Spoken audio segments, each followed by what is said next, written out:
Assalamu alaikum dear students, hope you will be fine. So today we are going to resume unit number 8, peace. It's exercise with the grammar part. So let's move towards the topics. So today we are going to do the grammar part B, that is present and past participle that are used as adjectives. We are going to do gerund phrase, infinitive phrase, prepositional phrase, and the exercise related to it, that is B and C.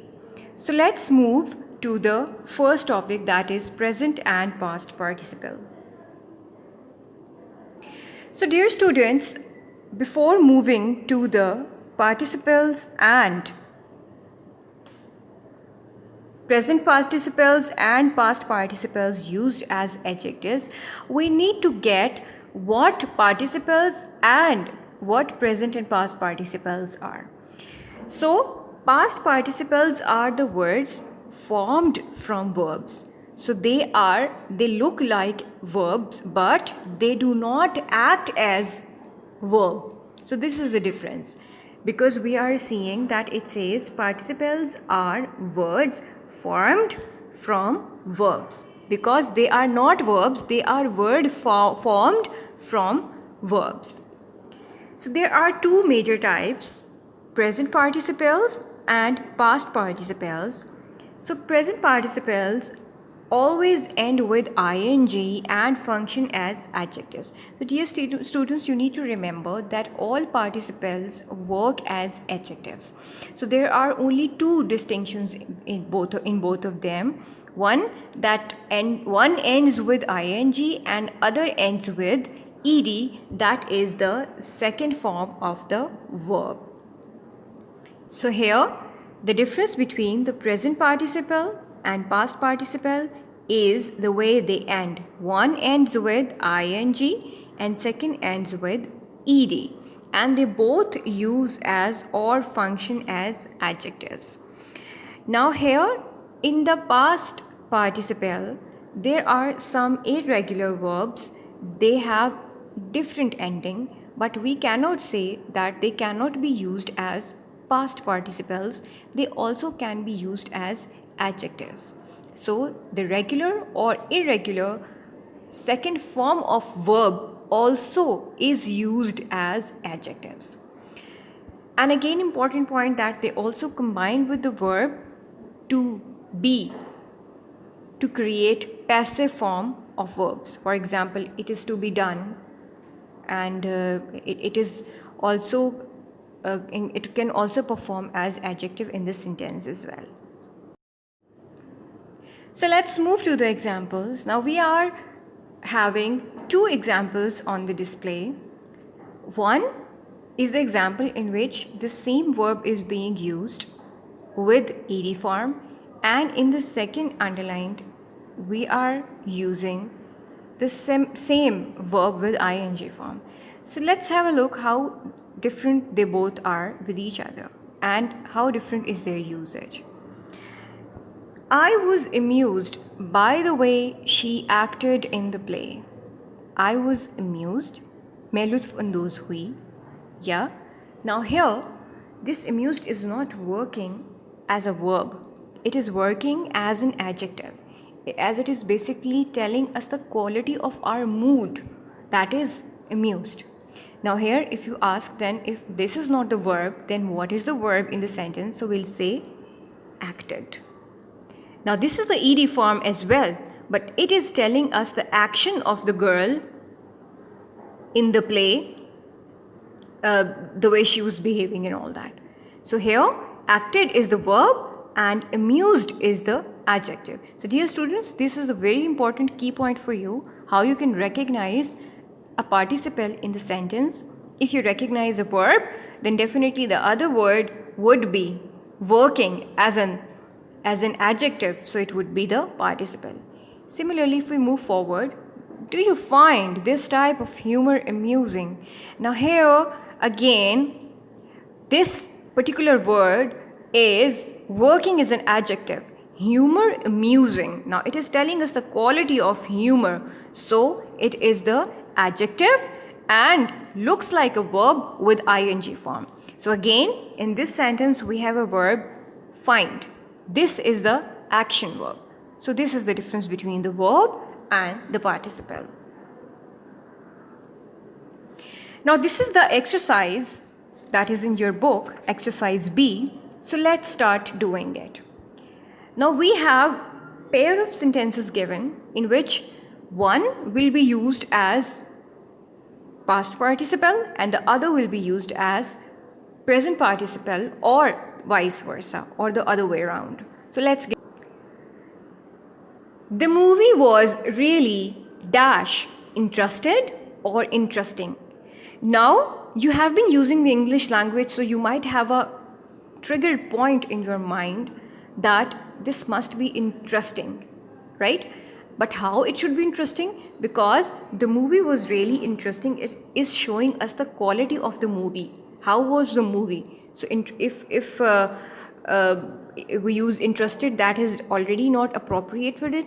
Still, it shows the action, and we are not supposed to put the action verb in it.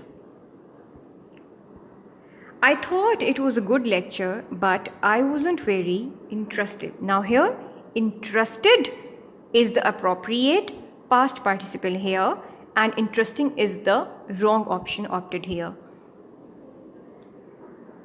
Our town is so boring. There is nothing to do here. Are you already bored with that game? Have you heard her laugh? It's so annoying. I am really annoyed with one of my co-workers. The city was damaged during the storm. The information was quite damaging to his reputation. The treatment is really great. It makes me feel so relaxed. I did not like that movie. I thought it was too depressing. So let's move to the second exercise, that is gerund phrase, infinitive phrase and prepositional phrase. That is on page number 97 of your book. But dear students, before jumping to the phrases, let's get the little idea of what gerund and infinitives are. So this is just a reminder that we know gerunds and infinitives can replace a noun in a sentence. It's mean, again, like participles, they are not the verbs in the sentence. If a verb works as a verb, then it is participle. But what if it is working as a noun? So what do we call it? So we call it gerunds or infinitives. Now here again there is a little distinction between both of the terminologies. So gerund is the present participle plus ing, means present participle form of the verb, first form with ing. For example, singing, dancing, running. So here they might work as a subject in a sentence, or they might work as object in a sentence. So there is no particular reason. So why are we using it at the beginning of the sentence, or why are we using at the ending of the sentence? It's just about its usage. Similarly, infinitive is also a noun in a sentence. Again, it is not a verb, but a recognition in most of the cases of the infinitive can be the use of to with the base form of the verb, that is the first form of the verb. For example, to sing, to dance, to run. So now you get the difference between a gerund and infinitive, that they both work as noun in a sentence, but the only difference is that in gerund we use the participle form of present participle form of the verb, and in infinitive we use to with the base form of the verb, that is the first form of the verb. So again, the important point that whether you use a gerund or an infinitive, it only depends upon the main verb in the sentence. If you are able to recognize the main verb in a sentence, then it is very easy for you to recognize an infinitive or a gerund in a sentence. Now, you can have only one part in a sentence. Either it would be gerund or an infinitive. We cannot use both in a single sentence. But if it is a compound or a complex compound sentence, it might be possible that in one part of the sentence we are using gerund, or in the other part of the sentence we are using infinitive. But in a simple sentence, we cannot have both gerund and infinitive in a single sentence. So, as we have to talk about gerund phrase, so we should know what a phrase is. This is not a new concept for you. You have been using it since your childhood. So, a phrase is a small group of words standing together, conceptual unit, typically forming a component of a clause. Now, it is not a complete clause that conveys us a complete meaning. A clause contains a subject and an action verb.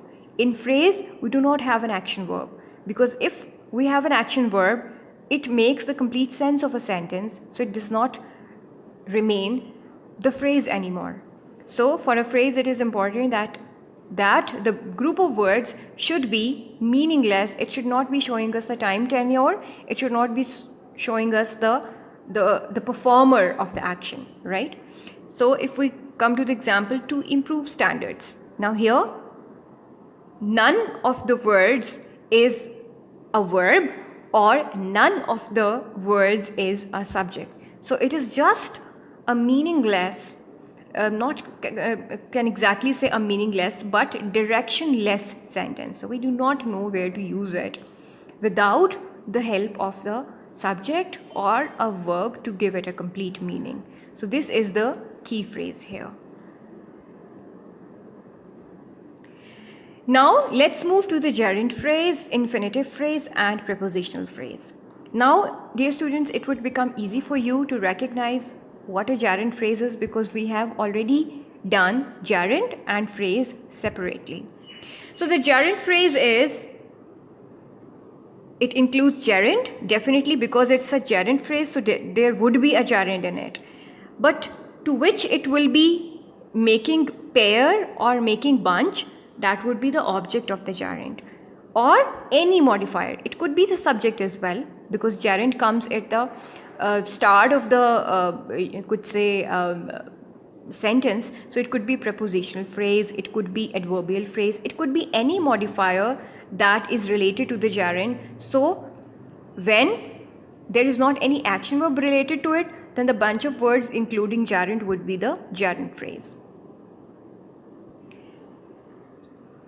Now here, let's discuss an example. The student gathered signatures for increasing the hours of the library. Now here, increasing is the gerund, so the hours is the modifier, the object of the gerund. So increasing the hours will be the gerund phrase here. Increasing the hours. Similarly, if we move to the infinitive, the key point, the key phenomena is the same, that it includes infinitive and the object of the infinitive. The only difference is that in a gerund phrase we have a gerund, and in infinitive phrase we have an infinitive at the beginning of the phrase. Now here, every cricket team has a captain to direct the other players. Now here, the other players is the object and to direct is the infinitive. So they both cumulatively make the infinitive phrase.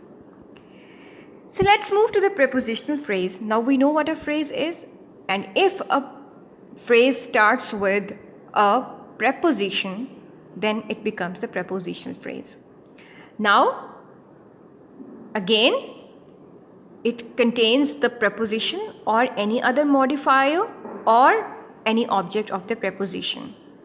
For example, Samra could hear her sister snoring across the room.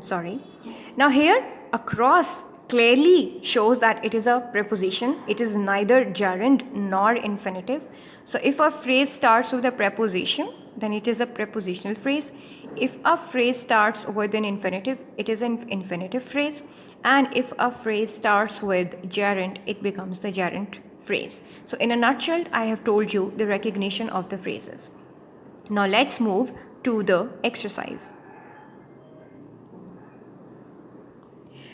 So dear students, this is the exercise C of your book, in which we have to identify that the given phrase is what? Maria fell over the cat. Now what is it? It is a prepositional phrase, because over is a preposition, the cat is an object. So clearly it is a prepositional phrase. The strikers held a meeting to discuss the terms of employers. Now here you need to understand to which the phrase is starts from. To discuss, clearly it's an infinitive, so the whole phrase would be infinitive phrase. Learning the parts of speech. Learning, gerund, so it would be gerund phrase. To open the door, infinitive phrase. Of Turkish art, prepositional phrase. Putting too much effort into the object, gerund phrase. And the last is to lower the sails is the infinitive phrase. So, dear students, hope you would have understood each and every concept. This was not an easy topic, but you can make it easy by understanding the main concept inherent in it. Thank you very much for today. Until next time, Allah Hafiz.